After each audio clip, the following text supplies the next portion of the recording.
right, and here's how much snow we had across the area. The overall forecast worked out pretty much like we thought. The timing, the rain-snow line, the amounts. Officially, in the record books here in the Triangle where we keep the official numbers, RDU had 1.6, but we had 4 inches.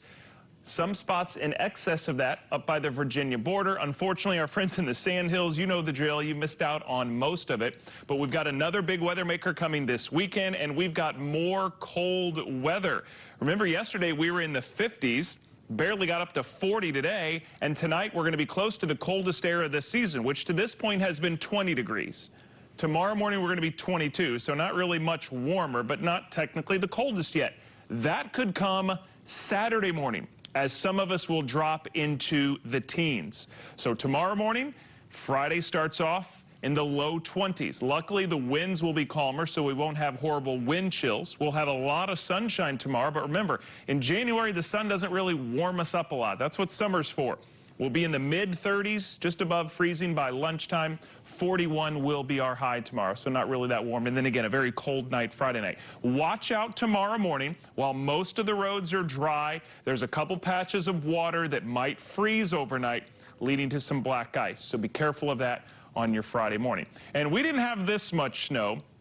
But for tonight's Super Sunset, we're going to Washington State, clear across the country to Stevens Pass. It's a ski resort kind of in between Spokane and Seattle. It's in the Cascade Range. And Gary has a sister that lives locally, and she forwarded this shot on to me. Great Super Sunset. Again, we are never going to get as much snow here as what they got there, but pretty decent sunset, and I'll stick this on my Twitter, Instagram, and Facebook page just as soon as the news is over. So we're trading in pressure systems. The low pressure and cold front that brought us the rain, the clouds, and the snow is leaving, and high pressure that is bringing sunshine and cold will settle in for Friday.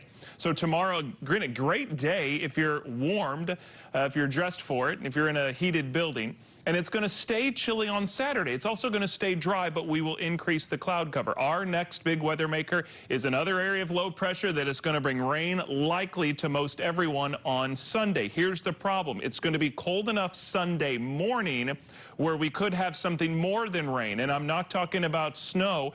This is shaping up to maybe be a freezing rain event. So yesterday we went from rain to snow. Sunday we could go from freezing rain to rain. And remember, freezing rain's a whole different deal. I'm going to talk more about that in just a second. But tomorrow, again, it's a chilly day, but it's a sunny day, and it won't be as windy. We'll see highs reach up to about 44 in Fayetteville. It's not going to be any warmer tomorrow than it was today, but because it's less windy, it's going to feel a little different outside.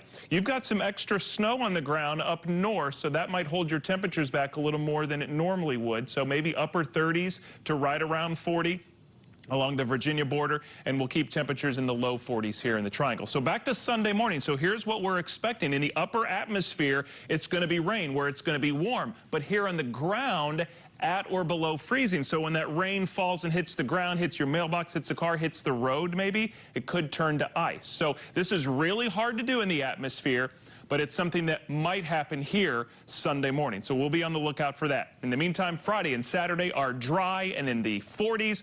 A wet day Sunday. February begins cold. In fact, we don't get into the 50s until the middle of next week.